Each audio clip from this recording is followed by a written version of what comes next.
السلام عليكم ورحمة الله وبركاته. عاملين ايه يا جماعة؟ يا رب دايما تكون بصحة وسلام يا رب.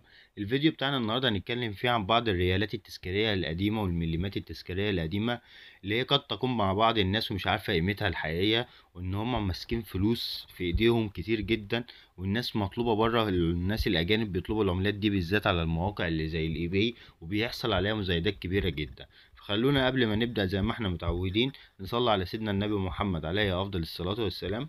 ويكون أول الريال معانا أو العشرين قرش بتاعت الأوبرا معانا إصدار سنة 1988، وانتهى الإصدار بتاعها سنة 1988. معمولة من مادة النحاس والنيكل على فكرة.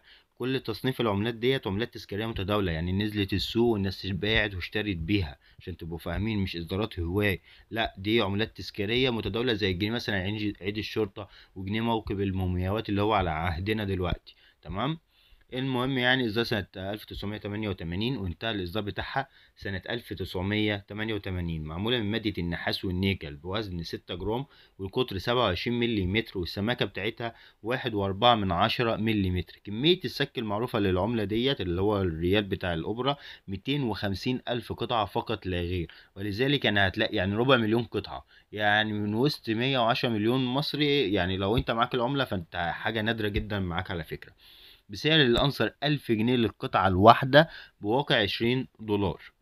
نخش على تاني عملة معانا النهاردة، العشرين قرش بقى بتاعت حرب أكتوبر، إصدار سنة 89، وانتهى الإصدار بتاعها سنة 1989. معمول من مادة النحاس والنيكل بوزن 6 جرام، والقطر بتاعها 27 ملي متر، والسماكة بتاعتها 1.4 ملي متر. كمية السك المعروفة عنها 250 ألف قطعة. بسعر الأنصر للقطعة الواحدة 1500 جنيه، بواقع 30 دولار. يعني كل عملات حرب أكتوبر أو الثورة التصحيحية كلها العملات دي بتاعتهم غالية، عشان بتسجل يعني حدث تاريخي مهم جدا في تاريخ البلد. فلذلك هتلاقي إن الناس بتطلبها عشان خاطر التسجيل التاريخي بتاعها. أنت فاهم قصدي؟ زي موكب المومياوات عندنا كده، الموكب ده الناس كلها حضرته وناس كتير من العالم شافته، ولذلك هتلاقيه سعره غالي جدا. في فيديو ان شاء الله عشان الاسعار اتغيرت بشكل كبير جدا، في فيديو قريب جدا عن العملات الجنيهات التذكارية الجديدة بتاعتنا. نخش على تالت عملة، العشرين قرش بقى، إصدار سنة 86، وانتهى الإصدار بتاعها سنة 86. معمولة من مادة النحاس والنيكل بوزن 6 جرام، والقطر بتاعها 27 ملي متر. السماكة بتاعتها 1.4 ملي متر، وكمية السك المعروفة عنها 500 ألف قطعة. بسعر الأنصر 750 جنيه، بواقع 15 دولار. على فكرة العملات معمولة من النحاس والنيكل، خلي بالك، والأسعار بالنسبة للنحاس والنيكل غالية جدا.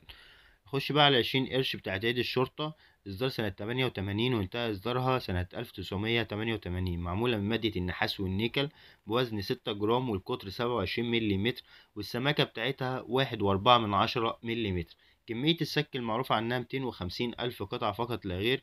بسعر الأنصر للقطعة الواحدة 2000 جنيه، بواقع 40 دولار للقطعة الواحدة. 2000 جنيه بواقع 40 دولار للقطعة الواحدة.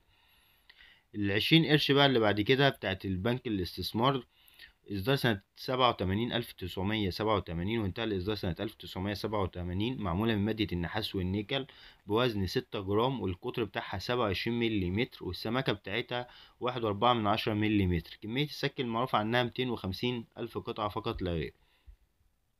بسعر الأنصر 800 جنيه، بواقع 16 دولار. العشر قروش بقى بتاعت حرب أكتوبر، إصدار سنة 1989، وانتهى الإصدار بتاعها سنة 1989. معمولة من مادة النحاس والنيكل بوزن 4.5 جرام، والقطر 25 ملي متر، والسماكة بتاعتها 1.2 ملي متر. كمية السك المعروف عنها 250 ألف قطعة. بسعر الأنصر للقطعة الواحدة 500 جنيه، وواقع 10 دولار. خش بقى على ال20 قرش بتاعت اللي هي التأمين وكده، إصدار سنة 1989، وانتهى الإصدار بتاعها سنة 1989. معمولة من مادة النحاس والنيكل بوزن 6 جرام، والقطر بتاعها 27 ملي متر، والسماكة بتاعتها 1.4 ملي متر. هتقول لي الحاجات دي انت بتقولها ليه؟ احنا عايزين أهم حاجة كمية السك والأسعار. أقول لك الحاجات دي عشان لو انت في ناس بتحب مثلا تقيم العملات بتاعتها في شركات التقييم العالمية، فالحاجات دي مهمة جدا. اللي تفرق بقى طبعا بقى العملة مثلا فيها خطأ، العملة مش عارف مغشوشة، حد مثلا ضارب عملة وجاي يبيعها على اساس ان هي مثلا حاجة هواية وكده، والناس على فكرة النصابين كتيرة. فالحاجات دي انا بقولها لك عشان تكتبها في الورقة وتبقى عارفها. مش اكتر ولا اقل، لكن فعلا المهم كمية السك والاسعار بتاعتنا. كمية السك للعملة بتاعت التأمين 250 الف قطعة بسعر الأنصر 900 جنيه بواقع 18 دولار.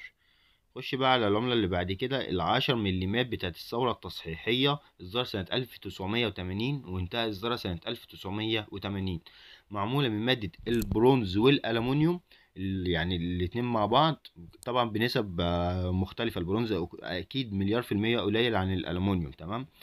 المهم يعني القطر بتاعها، الوزن بتاعها مش موجود الصراحة. القطر 21 مليمتر والسماكة 1.5 مليمتر. كمية السك المعروفة للعشر مليمات دي 2,500,000 قطعة بسعر الأنصر للقطعة الواحدة 300 جنيه بواقع 6 دولار. خش بقى على آخر عملة معانا النهاردة، العشر قروش بتاعة الفاو.